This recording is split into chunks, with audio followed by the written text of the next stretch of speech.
চাঁদপুরবাসী এ জেলায় আসলে যেন আপনাদের ওনার কথা মনে হয়।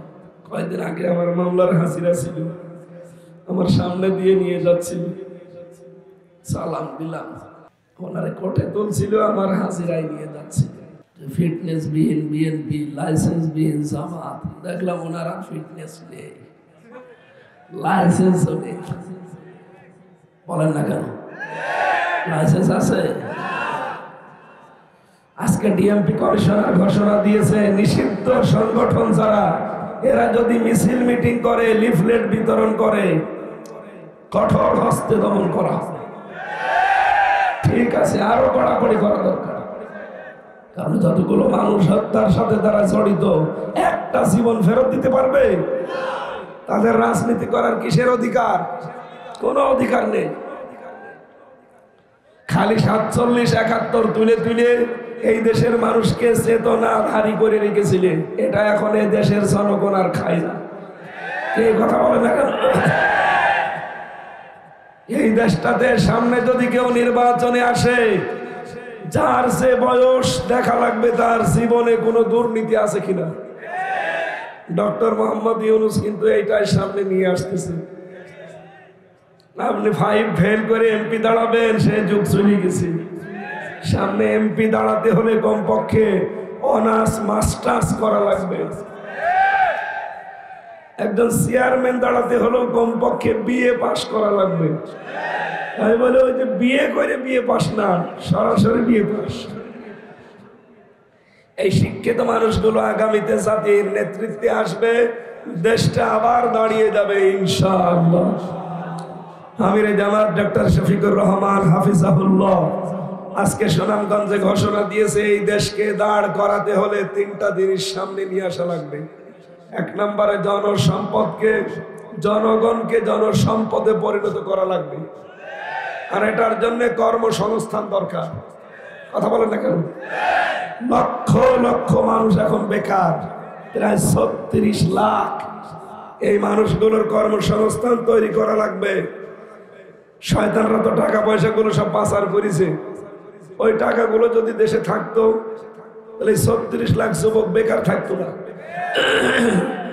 কয়েকদিন আগে আমি মৌলভীবাজারে যাচ্ছিলাম,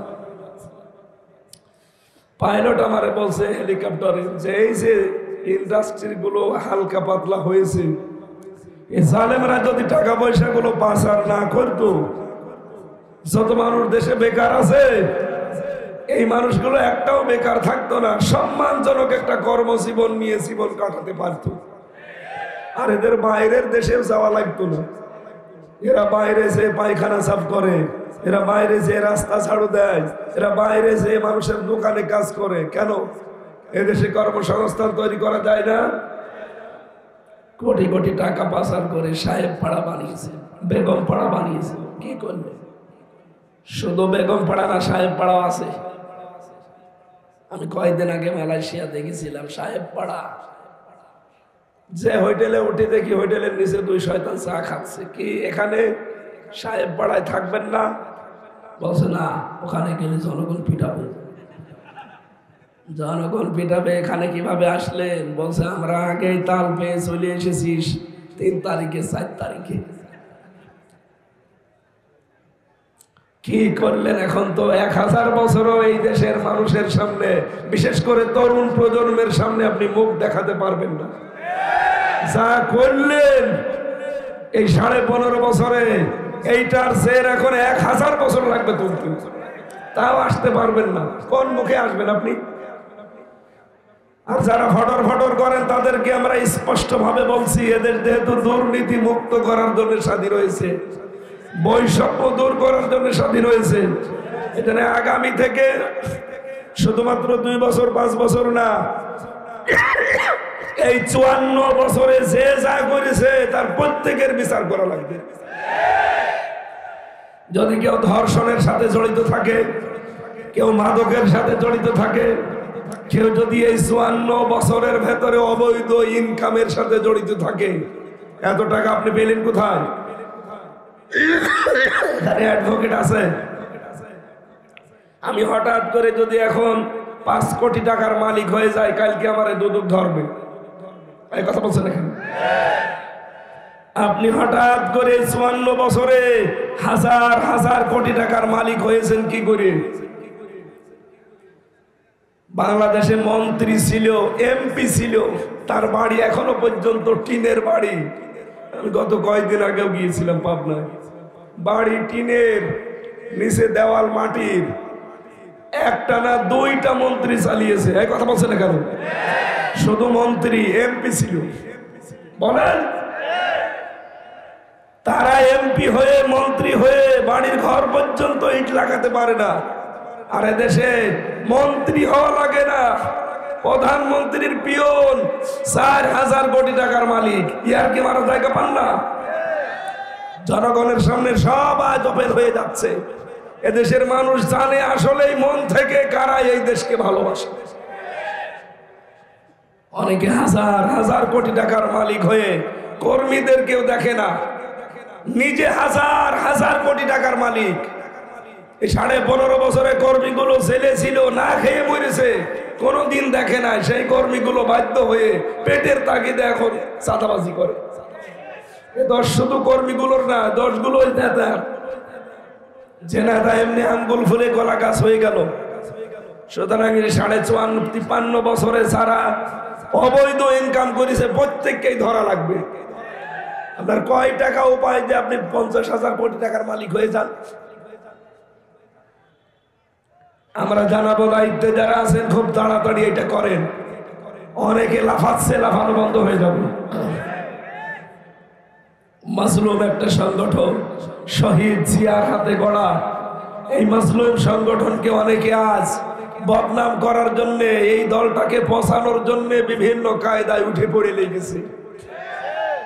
এরা দাদা বাবুদের কাছ থেকে অনেক কিছু পাচ্ছে, আমরা জানি। কারণ 15.5 বছরে ওই শয়তানরা যেভাবে কথা বলতো, এরা এখন ঠিক ওই ধাঁচে কথা বলছে। তার মানে এদের ওপরে ঠিক দাদারা ভর করেছে। আরে ভাই, দাদার ফাঁদে পা দিলে কি হয় আপনি টের পাচ্ছেন? আমাদের মেয়েটা আটক করে রেখেছে, সে যেরকম মেয়েই হোক। সারা দুনিয়ার 257টা রাষ্ট্র কেউ এই ময়লার বস্তা নিতে রাজি না, আর উনি কলের ভেতরে রেখে দিয়েছে। কোন কারণে আপনি রাখলেন? আপনি কোন সম্পর্কের জেরে রেখে দিয়েছেন বলেন? এতদিন বলতেন যে আমাদের স্বামী স্ত্রীর সম্পর্ক। কিসের স্বামী স্ত্রী? আপনি যে জাতির লোক, ওই জাতির সাথে তো আমাদের বিয়ে দেওয়া যায়, কারণ আপনি তো ফুল হাতা, উনি কি? আর আমরা হাফ হাতা। ফুল হাতার সাথে হাফ হাতা চাই। সুতরাং উনি যদি এখন এই বুড়ো বয়সে বিয়ে করার স্বাদ জাগে, মুসলমানি দেওয়া লাগবে। আর দাদার যা বয়স, সে বয়সে মুসলমানি দিতে গেলে হাজাম পাবেন কোথায় আপনি? শেষে ও বুড়ো মানুষ ছাড়া তো আর হবে না।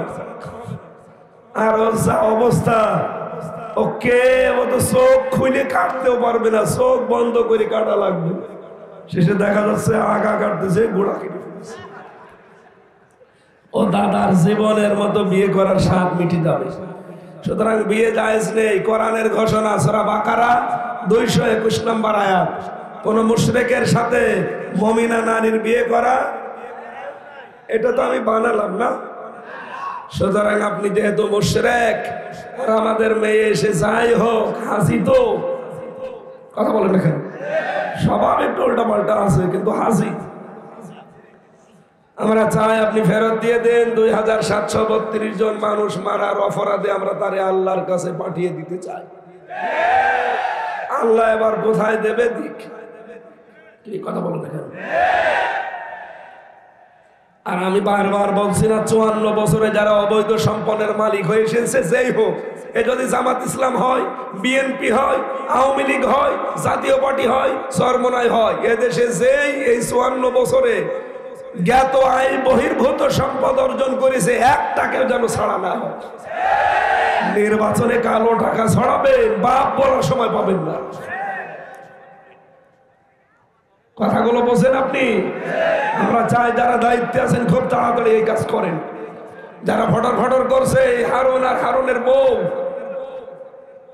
এমনি মুখ বন্ধ হয়ে যাবে। 15.5 বছর একসাথে ছিলাম, কিচ্ছু বলে নাই। হঠাৎ এখন মাথা খারাপ হয়ে ওই পুরাতন রেকর্ড বাজাতে আরম্ভ করেছে, 71, 47। কেন?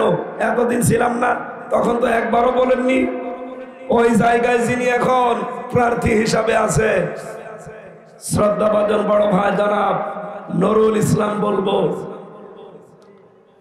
ছাত্র শিবিরের সাবেক কেন্দ্রীয় সভাপতি। ও জানে যে ওনার যে জনপ্রিয়তা বা ওনার যে অ্যাক্টিভিটিস, ওর সাথে আমি না, আমি সহ আমার বউ সহ আমার বাবা দাঁড়ালে ও যদি 100টা ভোট পায় পাবে 10টা। এই কারণে ওই স্বামী স্ত্রীর মাথা খারাপ হয়ে গেছে। এখন মাওলানা মিজানুর রহমান আজহারির পেছনে লেগে তারে ধর্ম ব্যবসায়ী বলতেছে। বলেন, এই লোকটা জীবনে রাজনীতি করেছে? কোনদিন রাজনৈতিক কোন ফরম পূরণ করেছে? আমার নামেও যদি বলতো তো হালকা পাতলা একটু সত্য হইতো। এমন মানুষের নামে দিয়েছে, সে একটা নিরপেক্ষ মানুষ, শয়তানও বিশ্বাস করে না। এই জন্য নিজেদের পায়ে নিজে কোড়াল মারবেন না। আমি মুসলিম দলকে ভালোবাসি, কাউকে না ভালোবাসলেও শহীদ জিয়াকে ভালোবাসি, কারণ সেই লোকটার জন্য কাবা শরীফের ইমাম। আমি মসজিদে নামিরা, যেটা আরাফাতের পাশে, এখানে আমি 16 সালে তার নাম ধরে দোয়া করতে দেখেছি খুতবার ভেতর।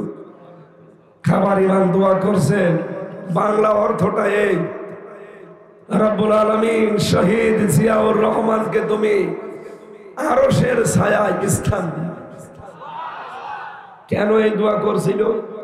কারণ তিনি নিম গাছ লাগিয়ে দিয়েছিলেন আরাফাতের ময়দানে, হাজার হাজার নিম গাছ। আমি নিজে ওই নিম গাছের নিচে ছিলাম। 45, 50, 60 ডিগ্রি সেলসিয়াস চলে, সেখানে একটু যদি ছায়া পাওয়া যায় মনে হয় যে একেবারে বেহেশতে আছে। ওই উত্তপ্ত মরুভূমির ভেতরে উনি ওই ব্যবস্থা করে দিয়েছিলেন। শুধু বাংলাদেশ না, বিশ্বের লক্ষ লক্ষ হাজিরা যে ওখানে আশ্রয় নেয়। বলেন, সবাই দোয়া করে, হয়তো ওনারে চেনে না, কিন্তু দোয়া করে এই গাছের ছায়া যিনি দিয়ে গেলেন, আল্লাহ যেন তাকে মাফ করে দেন। তার হাতে গড়া এই দলটাকে আজ ধ্বংস করার জন্য অনেকে উঠে পড়ে লেগেছে। আমরা চাই তারা যেন সংশোধন হয়। আমি আবার বলছি, যারা দায়িত্বে আছেন খুব তাড়াতাড়ি জ্ঞাত আয় বহির্ভূত সম্পদ যাদের এই 54-53 বছরে 1 টাকাও ছাড়া যাবে না, প্রত্যেককে ধরা যাবে। কোথায় পেলেন আপনি সম্পদ? আমি এখন হঠাৎ 2 কোটি টাকার মালিক হয়ে গেলে যদি আমাকে ধরতে পারে, আপনি 5 বছরে এত কোটি টাকার মালিক হয়েছেন কি করে? আপনার টাকার হিসাব দেওয়া লাগবে। আল্লাহ রাব্বুল আলামিন আমাদেরকে জমিনে পাঠিয়েছেন, আমরা জমিনে থাকতে রাজি আছি না? বলেন, আল্লাহ যেন আমাদের তৌফিক দেন, বলেন আমিন। আমার ভাইরা, কোরআনে কারীম থেকে আমরা সূরা আরাফ 179 নম্বর আয়াতটা পড়েছি। আমার আলোচনার বিষয় আপনারা অলরেডি শুনেছেন যে বিবেক যদি কাজে লাগে সে পথ হারাবে। আরো জোরে বলেন, পথ হারাবে। এবার আসেন তো আমাদের কি কাজে লাগাতে হবে দেখি। রব্বুল আলামিন বলেন, ওয়ালাকাদ যারানা লিজাহান্নামা কাসীরাম মিনাল জিন্নি ওয়াল ইনস। বক্তব্য শুরু করার আগে আল্লাহ 3 বার তাকিদ দিয়েছেন, ওয়া একটা, লাম একটা, কদ একটা। আল্লাহ পাক বলেন, অবশ্যই অবশ্যই অবশ্যই জাহান্নামের জন্য বানিয়েছি অধিকাংশ মানুষ আর জিনকে। আল্লাহ কাসির না দিয়ে কাসির র দিয়েছেন। কাসির মানে অল্প, কাসির মানে বেশি, আর কাসির র মানে অনেক বেশি। আল্লাহ যদি এখানে কলিল বা কলিলা দিতেন, তাও তো অন্তত এই আয়াতটা নিয়ে চিন্তা ভাবনা আমাদের আসতো না। কিন্তু এমন শব্দ আল্লাহ চয়েস করেছেন, এখানে জুড়ে দিয়েছেন অধিকাংশ মানুষ আর জিন জাহান্নামে যাবে, এই জন্যই তাদেরকে বানিয়েছি। অধিকাংশ যদি যাইতে আমাদের দোষ কিসের? আমাদের দোষ হচ্ছে এইটা, এই পৃথিবীতে আল্লাহ যত মানুষ পাঠিয়েছেন, কিয়ামত পর্যন্ত যাদের পাঠাবেন তিনটি ইন্দ্রিয় শক্তি অন্তত যাদের দিয়েছেন রব্বুল আলামিন এখানে তিনটি ইন্দ্রিয় শক্তির কথা জানিয়েছেন। দেখেন আপনার ভেতরে আছে কিনা। যদি থাকার পরেও কেউ কাজে লাগাতে না পারেন,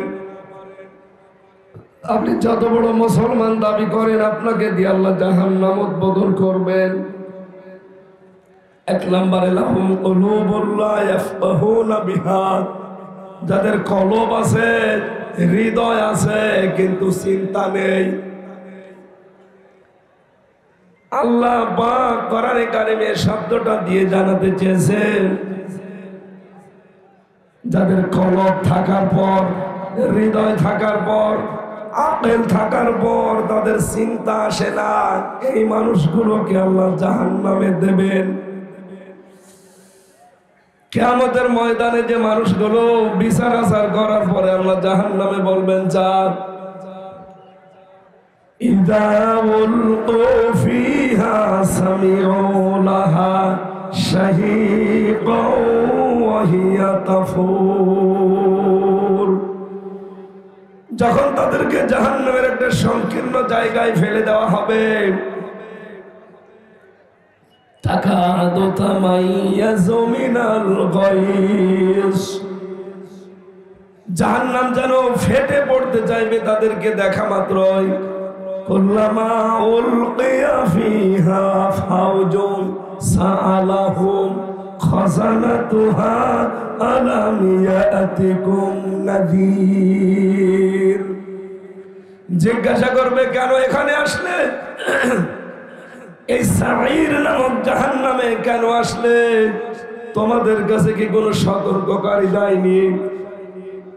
ওই মানুষগুলো বলবে, ক্বালু বালা,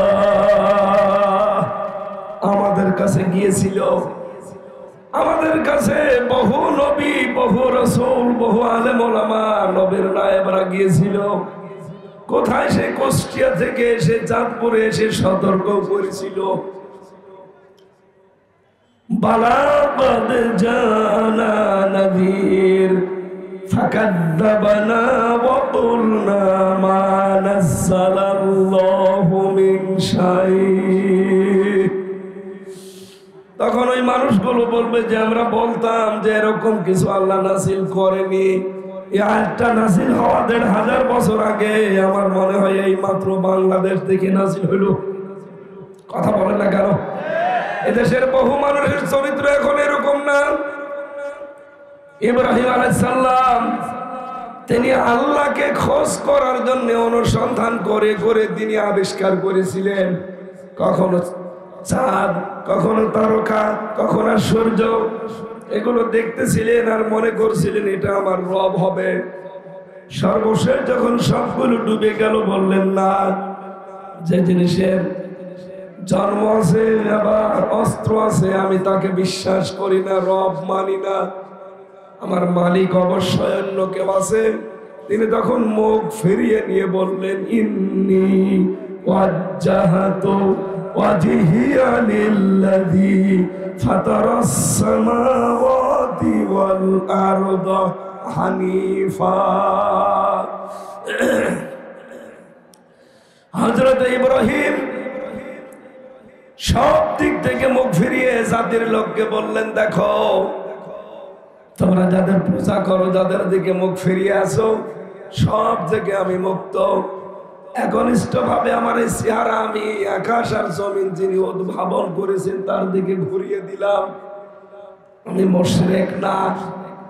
বলেন তো, আমাদের জাতির পিতাকে কেউ দেখিয়ে দিয়েছিল আল্লাহর পরিচয়? তিনি নিজে খুঁজে নিয়েছিলেন। আর বাংলার মুসলমানদেরকে আমরা চোখে আঙ্গুল দিয়ে হাতে ধরে দেখিয়ে দেই যে এটা সত্য পথ, এরপরও মানতে চাই না। কথা বলেন না কেন? আপনার বিবেকের কি হয়েছে বলেন তো? আমি তো আপনার বিবেককে জাগ্রত করতে চাই।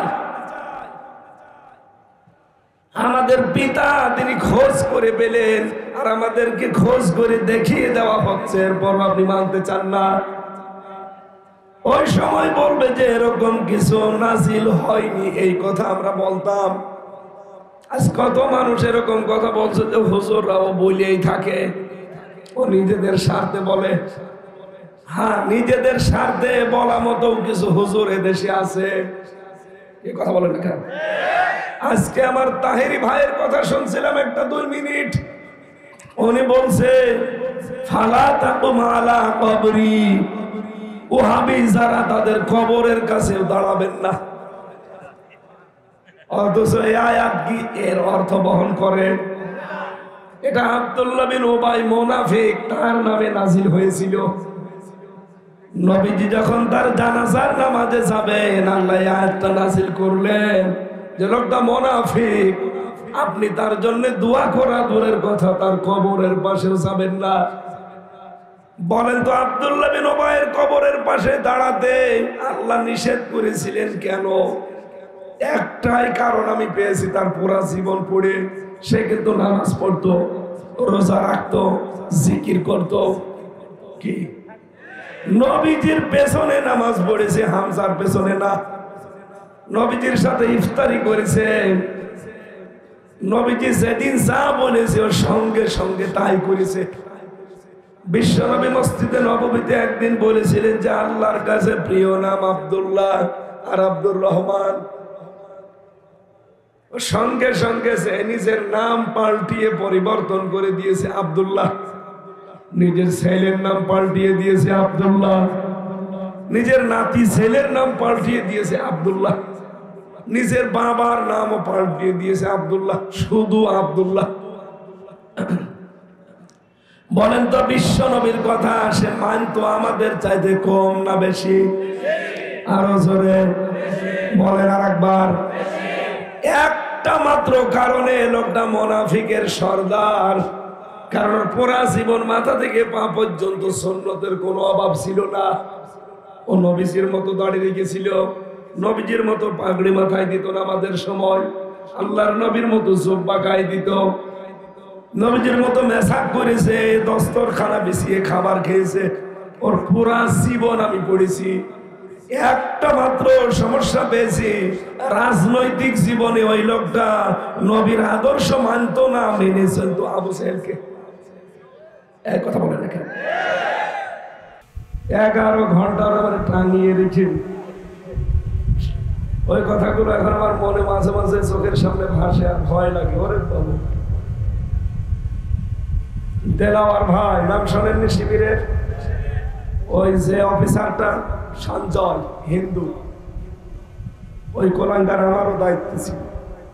ও বলছিল দেলাওয়ারের এই তার গরম করে আমরা ওর লজ্জাস্থানে ঢুকিয়েছি, তার গরম করে লাল টকটকে হয়ে যায়, ওইটাও নুনুর ভেতরে দিয়েছে,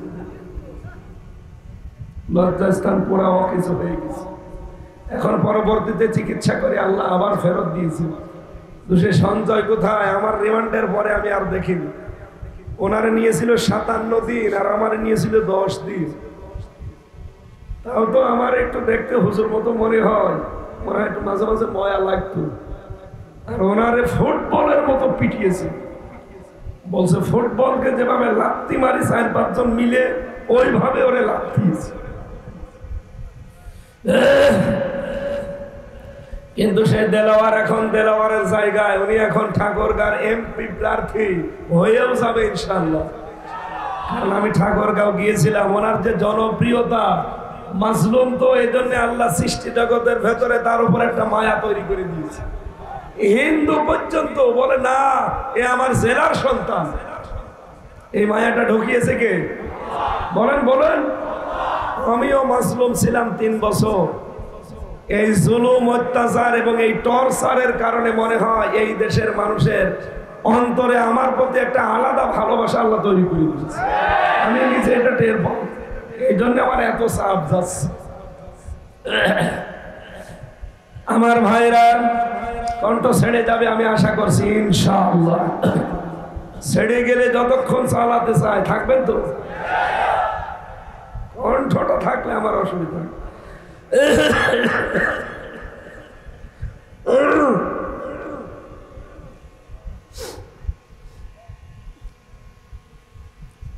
চাঁদপুরবাসী রব্বুল আলামিন ওই সময় যে মানুষগুলোকে জাহান্নামে সাঈর কি বললাম? এখানে যারা যাবে ওরা এক বাক্যে বলবে ওয়াকালু লাউ কুন্না নাসমাউ আও নাকিলু মা কুন্না ফি আসহাবিস সাঈর।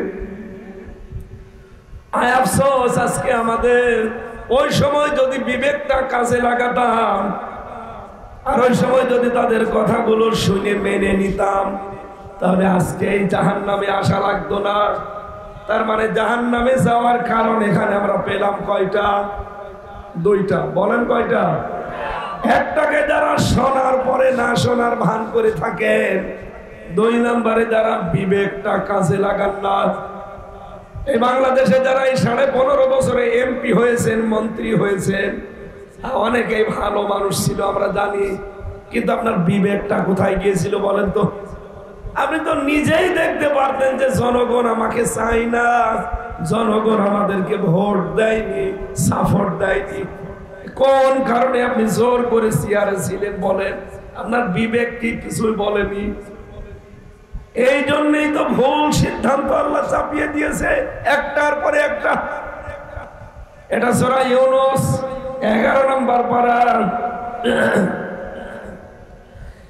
11 নম্বর পারা 19 নম্বর পৃষ্ঠা 5 নম্বর 4 নম্বর লাইনের 100 নম্বর আয়াতের শেষের দিকে আছে ওয়ায়াজআলুর রিজসা আলাল্লাযীনা লা ইয়াকিলুন। রব্বুল আলামিন বলেন, যারা তাদের বিবেককে কাজে লাগাবে না দুনিয়ায়, ভুল সিদ্ধান্ত আমি আল্লাহ তাদের উপরে চাপিয়ে দেব। শেখ হাসিনার ডিগ্রির কোনো অভাব ছিল? এত ডিগ্রি বহন করার মতো আরো 2 জন লাগে। যদি ডিগ্রি আমার মতো অর্জন করা লাগতো, আমি কামেল পাস করে একটা ডিগ্রি পেয়েছি, অনার্স করে একটা পেয়েছি, মাস্টার্স করে আর একটা পেয়েছি। এই 3টায় আসল, বাকিগুলো যেগুলো দাখিল, আলিম, ফাজিল, ওগুলো তো এমনি আসে। হাফেজি পড়ে একটা ডিগ্রি দিয়েছিল হাফেজি মাদ্রাসা থেকে, ও সাতার কোনো কাজ নেই। কারিয়ানা পড়ে একটা ডিগ্রি দিয়েছিল, ও সাতারও কাজ নেই। বাকি যে কামেল পাস করার একটা ডিগ্রি আছে, মাস্টার্সের একটা আছে। এমফিলে ভর্তি হয়েছিলাম তখনই তো জেলখানায় 3 বছর কেটে গেল, শেষ। আমার এই যে 33 বছর বয়স, 3টা ডিগ্রি অর্জন করতে আমার জীবন যৌবন সব শেষ হয়ে গেছে। আর ওনার 27টা ডিগ্রি। কাকের যদি গোশত কিনে খাওয়া লাগতো, কথা বলছে না কেন? জীবনে এত গোশত খেতে পারতো না। ডিগ্রি তো আর অর্জন করা লাগে না, লেখাপড়া করে যেখানে যায় খয়রাতে ডিগ্রি দিয়ে দেয়। এই জন্য বিবেকটা কাজে লাগেনি। না তো কত মানুষের আর্তনাদ। যেই দিন ইলিয়াস আলীর মেয়ে যে ওনার কোলের ভেতরে বসে বলেছিল যে ম্যাডাম, আমার বাবাকে যদি সত্যিই কিছু করে থাকেন তো ফেরত দেন। কি বলছিল সেদিন দেখেছেন? আমরা খোঁজ করে দেখবো, অথচ তখন মেরে ফেলা হয়ে গেছে। আপনার বিবেকে মেনে নিত কি করি? আমি মিনি আয়না ঘরে মাত্র 10 দিন ছিলাম। এতেই যে অত্যাচার করে ওরা, বিগ যেটা বড় যেটা, ওখানে যে কি করে। এটা চাঁদপুর জেলা না? এই নোয়াখালী তো পাশে। এখানকার এক আলেম ছিল আমার সাথে ছেলে, সে বলছিল যে হামজা ভাই, আমি বিগটা ছিলাম। ওরা আমার হাতের ভেতরে, পার ভেতরে হাত লাগিয়ে এর ভেতরে সেকল বেঁধে 24 ঘন্টা বসিয়ে রাখতো এইভাবে।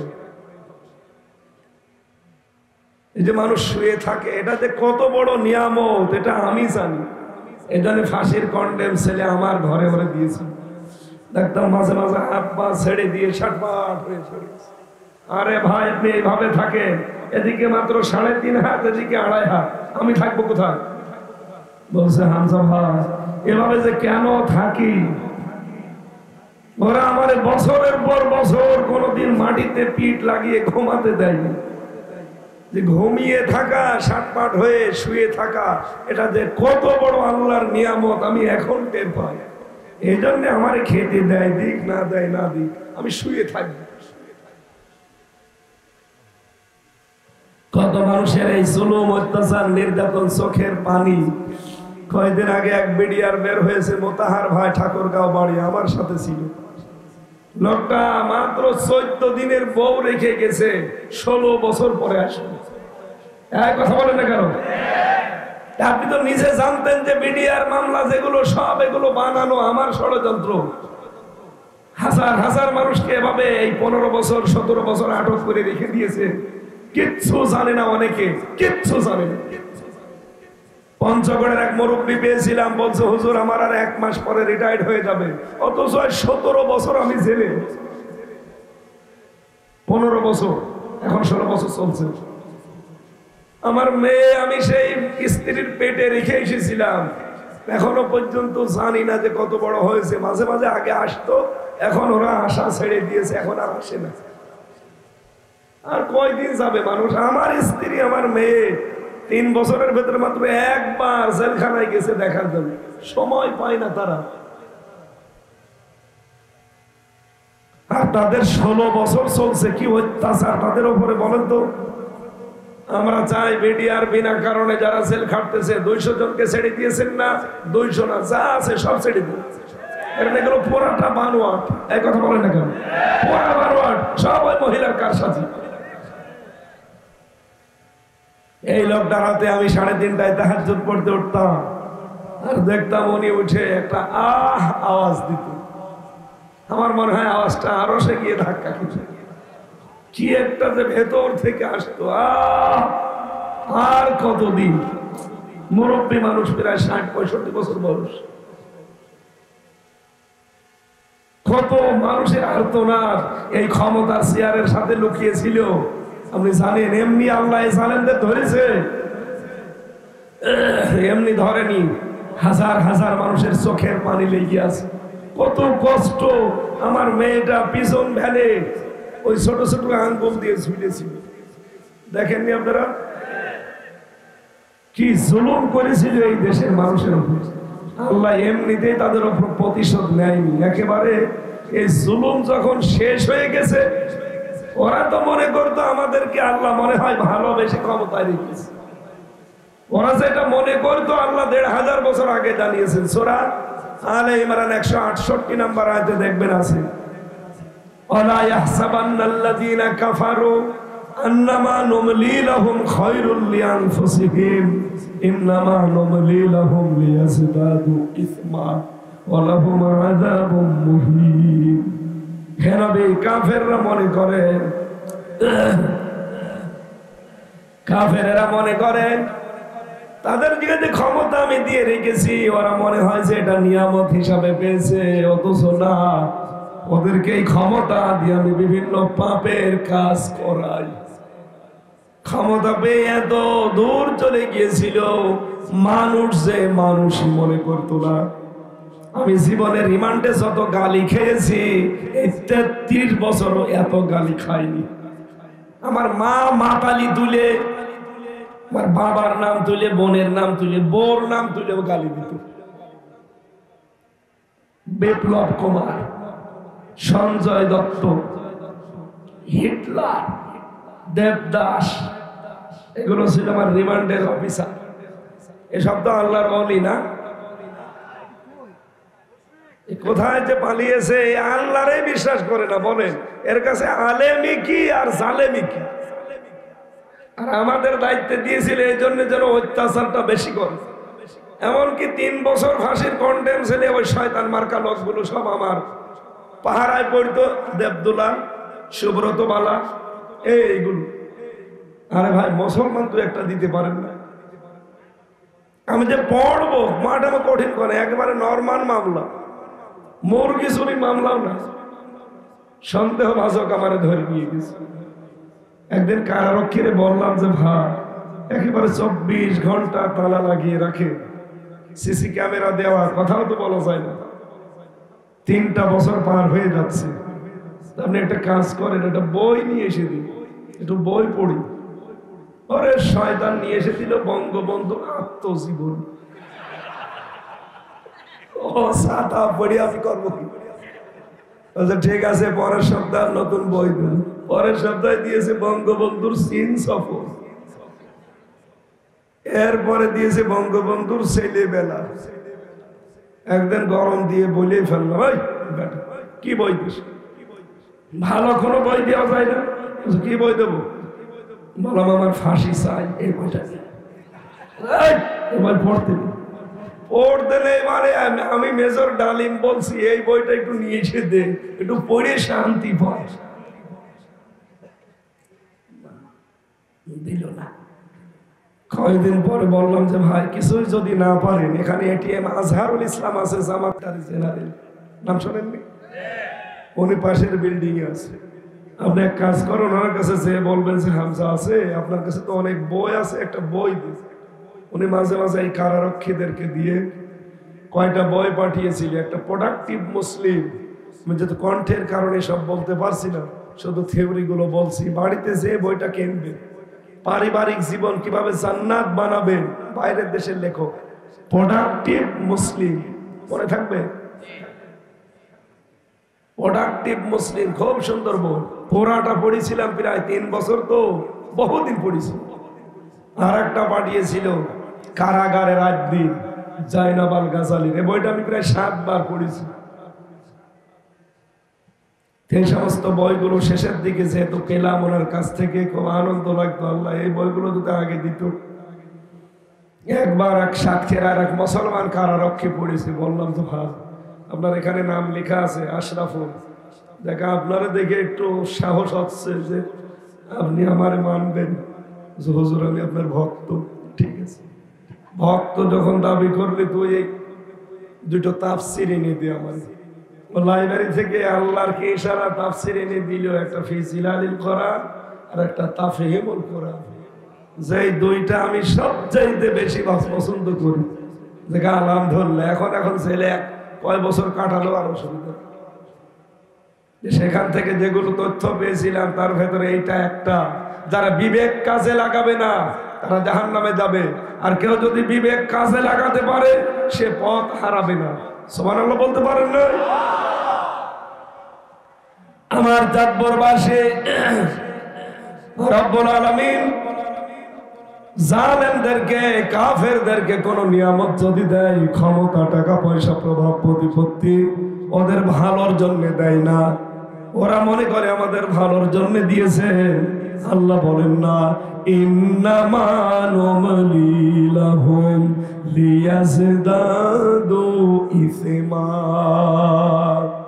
আমি ওদেরকে ঢিল দিতে থাকি, ওরা অপরাধ গুলো করে অপরাধ আরো বাড়াতে থাকি।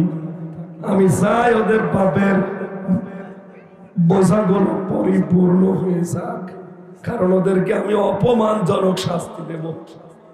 আল্লাহ যে আজটা কত বাস্তব, এদেশে যারাই বাড়াবাড়ি বেশি করেছে দেখেন তাদেরকে আল্লাহ তত বেশি অপমান করছে।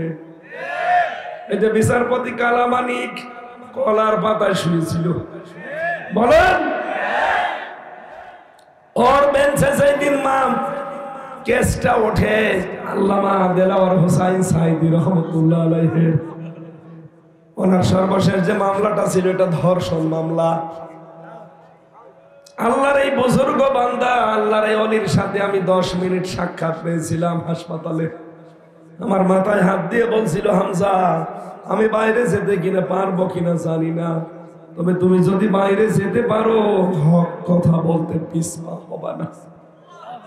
আমার মনে হয় ওনার হাতটা আমার মাথায় এখনো লেগে আছে, খুব নরম তুলতুলে হাত।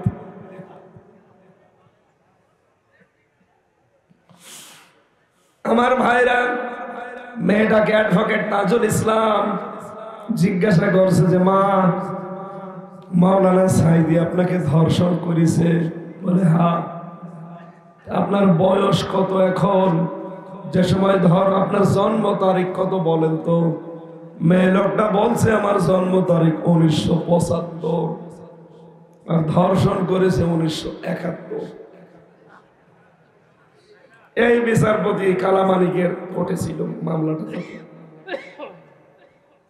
অ্যাডভোকেটরা তো সেই রকম পেঁচিয়ে প্রশ্ন করে, বলছে মা জন্ম ৭৫-এ, ধর্ষণ করলো ৭১-এ, আল্লামা সাঈদী কি আপনাকে ধর্ষণ করেছে রুহের জগতে? মামলা ওখানে ঢিসমিস হয়ে যাওয়ার কথা না? কিন্তু ওই শয়তান কালামানিক, এই যারোর সন্তান কোলাঙ্গার বলছে আল্লামা সাঈদীকে আমি ফাঁসি দিতে পারলাম না, আমার জীবনের আফসোস। আল্লাহ দেখেন কি অপমান করেছে, কলার পাতায় শুইয়েছে, গলায় গামছা দিয়ে বর্ডার গার্ড টানতে টানতে নিয়ে আসছিল। গলায় গামছা দিয়ে নিয়ে যায় কাদের? চোরদের। কাদের? একটা সুপ্রিম কোর্টের বিচারপতি কত নিচে নামাইলো আল্লাহ, ওর বিছিয়ে উড়ে গেছি, ওর বিছি নেই। কয়দিন আগে আমার গাজীপুরে মাহফিল ছিল, একেবারে কারাগারের পেছনে, সেই ঘরে থাকতাম। ওই বিল্ডিং এর এই ৩-৪ বিল্ডিং পরে প্রধান বক্তা করে আমারে নিয়ে গেছে। আইরে পুরাতন জায়গা, কারণ জায়গাগুলো তো মুখস্থ, ৩ বছর ওই জায়গায় কাটালাম। কারারক্ষী একজন এসে বলছে হুজুর ওই যে আমি দায়িত্বে ছিলাম, এদিকে আসি। এখন যে ঘরে থাকতাম ওই ঘরে কে আছে? কালামানিক। বলছে হুজুর সুখের বিষয় যে ওর বিসি নেই। ঠিক আছে, ওই শয়তান যেন বিসি আর খুঁজে না পায়। আলেমদের নামে তালিকা করেছিল ১১৬ জন, আমার নামও দিয়েছিল। এখন আল্লাহ ওদেরকেই তালিকা করে ফেলে দিয়েছে। এই কথা বলেন না কেন? এই জন্য আপনাদেরকে বলছি কিয়ামতের দিন কিন্তু আফসোস করা লাগবে। ফেরেশতারা যখন জিজ্ঞাসা করবে কেন আসলে এখানে, এই একটা কথা ছাড়া আর জবাব দিতে পারবেন না, যে আমরা যদি ওই সময় বিবেক কাজে লাগাতাম আর আলেমদের কথা যদি শুনতাম তাহলে আজ এই আগুনে আসা লাগতো না। ওই আফসোস কি ওই সময় আমাদের করা লাগবে? এখন থেকে আমরা পাল্টাবো ইনশাআল্লাহ।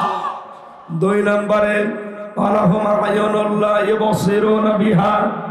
আল্লাহ পাক বলেন তাদের আমি চোখ দিয়েছি, তারা দেখে না। দুনিয়ার কত কিছু তারা দেখে, কিন্তু আমি আল্লাহর এই কালাম দেখে না। যেগুলো দেখা দরকার সেইগুলো দেখে না, যেগুলো দেখা নিষিদ্ধ ওই দিকে তাকিয়ে থাকে। মোবাইলে যাদের এমন এমন দৃশ্য আছে যেগুলো নিজে দেখলে আনন্দ পান, স্টেজে এখানে কেউ দেখলে আপনার লজ্জা লাগবে, এমন দৃশ্য আছে না? এই মুহূর্তে ডিলিট করেন।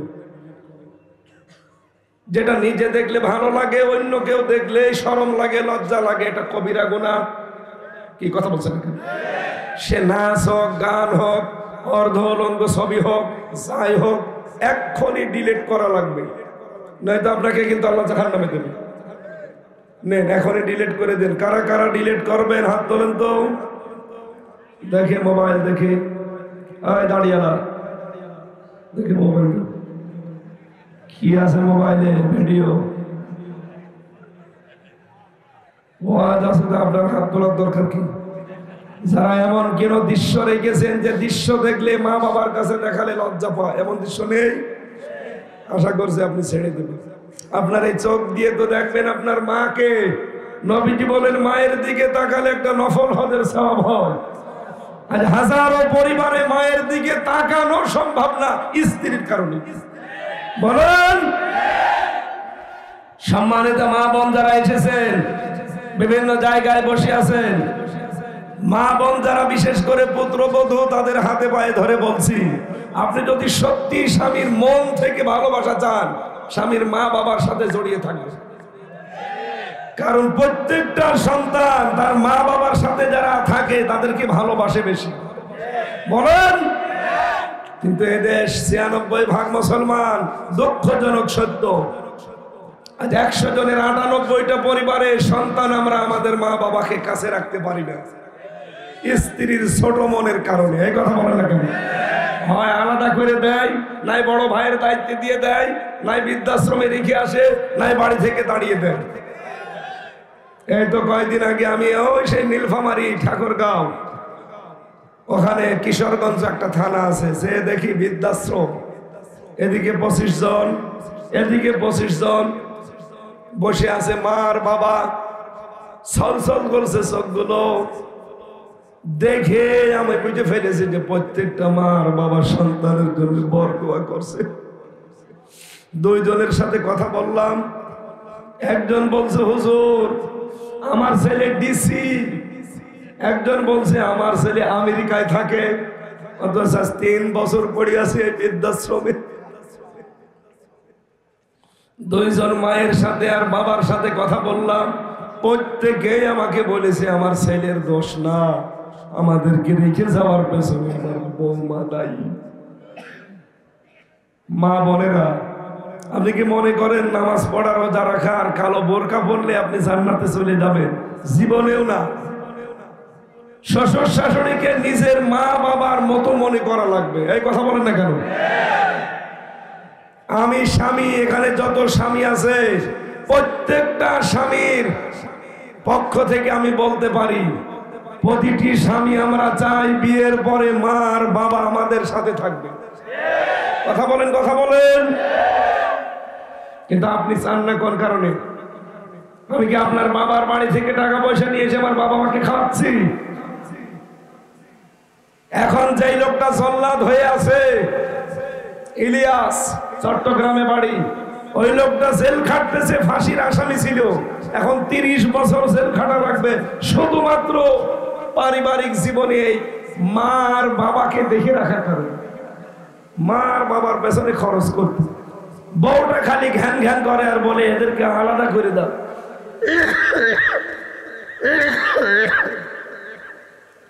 শেষে বলছে হুজুর আমি কি করব, মার বাবাকে আলাদাও করে দিতে পারে না, কারণ আমি একা ভাই, আমার আর ভাই বোন নেই,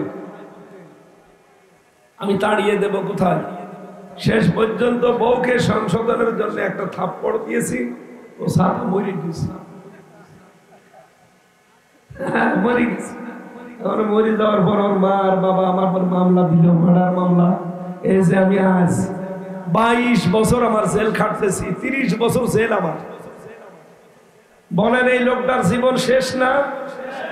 17 বছর ছিল সৌদি আরবে আর 30 বছর জেলে, কত হয়? 47। আরো 20-25 বছরের জেলে ঢুকেছে। কি তার জীবনের আর বের হয়ে কি পাবে সে?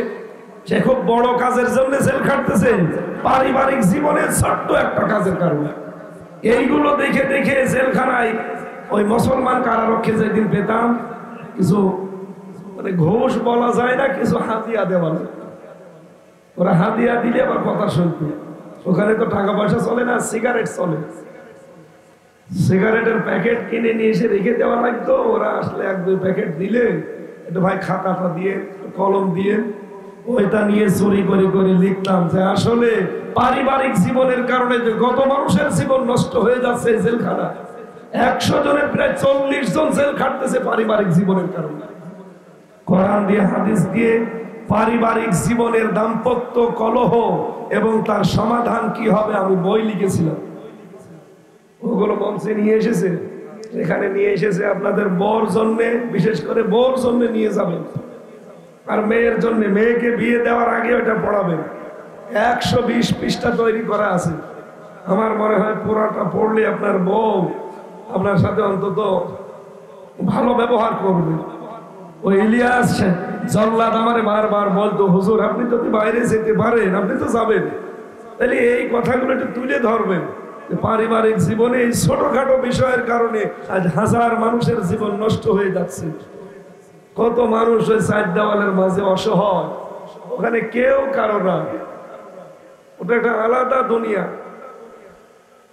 এই জন্য আমাদের জীবনটা যেন নষ্ট হয়ে না যায় ভাইরা। আমাদের চোখ দিয়ে দেখা তো এগুলো সব দেখতে পাচ্ছি। পৃথিবীতে হজের সওয়াব পাওয়া যায় মায়ের দিকে বাবার দিকে তাকালে, অথচ স্ত্রীর দিকে তাকানোর কারণে মন রাখতে গিয়ে মা বাবার দিকে আমি সে নজরও দিতে পারি না। আমার কথার অর্থ বোঝেন?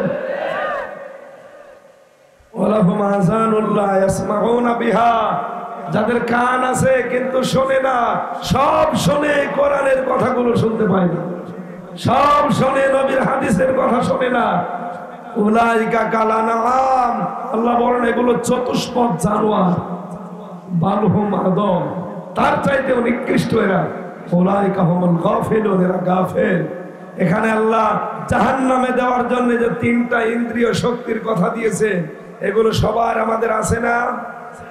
আমাদের বিবেক আছে, কাজে লাগে না। চোখ আছে, দেখার পরও না দেখার ভান করে থাকি। আমাদের কান আছে, শোনার পরও না শোনার ভান করে থাকি। আপনি কিন্তু জাহান্নামে যাবেন। আল্লাহ আমাকে সহ প্রত্যেককে আজকে থেকে বিবেকটা কাজে লাগানোর তৌফিক দিন, তাহলে আমরা পথ হারাবো না, জাহান্নামে সাইরেও যাওয়া লাগবে না ইনশাআল্লাহ। সামনে রমজান মাস, এর যে ফেব্রুয়ারির 1 তারিখ আরম্ভ হয়েছে, আর 13 দিন পরে একটা বিশ্ব বেহায়া দিবস আসতেছে। কোন মুসলমানের জন্য দিবস পালন করা জায়েজ নেই। এই জন্য মেয়েরাও হেফাজতে থাকবেন, ছেলেরাও হেফাজতে থাকবেন। কণ্ঠে পেরিয়ে দিচ্ছে। আগামীতে চাঁদপুর জেলা স্কুলে একটা মাহফিল দিয়েছি, ওখানে এশার পরে উঠবো। শরীর যদি ভালো থাকে কথা বলবো ইনশাআল্লাহ। আল্লাহুম্মা আমিন। রব্বানা আতিনা ফিদ দুনিয়া হাসানা ওয়া ফিল আখিরাতি হাসানা ওয়া কিনা আযাবান নার। আল্লাহ মুক্ত জীবনে যখন ফিরিয়ে দিয়েছো, কণ্ঠটা ছেড়ে দাও, শরীরটা তুমি আগের অবস্থায় ফিরিয়ে দাও। তোমার বান্দা বান্দিরা বড় আশা নিয়ে আসে, কথাগুলো যেন বলতে পারি, সেই তৌফিক আমারে ভিক্ষা দাও। আজকের আয়োজনে কত কষ্ট করে তারা সাজিয়েছে, আমার সাইফুল কবির ভাই সহ যত মানুষ এই মাহফিলের জন্য শ্রম দিল, এদেরকে তুমি মঞ্জুর করে নাও। মেয়েদের আলোচনাটা বিস্তারিত করতে পারলাম না, যে বইগুলো আমি জেলখানায় লিখেছিলাম মেয়েদের উপরে, এগুলো মেয়েদেরকে পড়াশোনা করার তৌফিক দাও। এলাকায় মাটির নিচে যারা ঘুমিয়েছে, কবরগুলো জান্নাত বানাও। আমার কণ্ঠ সাফর দিচ্ছে না, এই জন্য আমি শেষ করে দিলাম। আল্লাহ, হাজারো মানুষ নিয়ে মুসাফির অবস্থায় দোয়া করছি, আমার কণ্ঠটা আল্লাহ তুমি ছেড়ে দাও, আমার শরীরটা তুমি আবার শেফায়ে কামেলা আজেলা হিসাবে ভিক্ষা দাও। জালেমরা কঠিন টর্চার করে আমার নষ্ট করে দিয়েছে, আমি তোমার কাছে ভিক্ষা চাই। কোনদিন তো ভাবি নাই যে বের হব, তুমি যখন দয়া করে বের করে দেশটা মুক্ত করেই দিলে, তোমার বান্দা বান্দিরা তো আশা নিয়ে আসে, এদের আশায় তুমি গড়ে গালি দিও না। এরা যেন আশাটা পূরণ করতে পারে, সেখানে যাই। মেহেরবানি করে তুমি আমার কণ্ঠ আর শরীরটা ভিক্ষা দাও। ডাক্তার যা বলে, এখন খুনতে গেলে কালকে যে মাহফিল নোয়াখালী, কিভাবে আমি এখন বাড়ি চলে যাব? এই কমিটির লোকজন জনগণের কাছে কি জবাব দেবে? কষ্ট হলে বেশি অন্তত দেখা করা লাগছে। আল্লাহ, তুমি মেহেরবানি করে আমার বিছানায় ফেলে দিও না। কত কথা আমি সাজিয়েছিলাম আজকের তাফসীর মাহফিলে, শরীর আর কণ্ঠ একটাও সাপোর্ট দিচ্ছে না। আল্লাহ, তুমি আমারে মাফ করে দাও। আলহামদুলিল্লাহি রাব্বিল আলামিন। লা ইলাহা ইল্লাল্লাহু মুহাম্মাদুর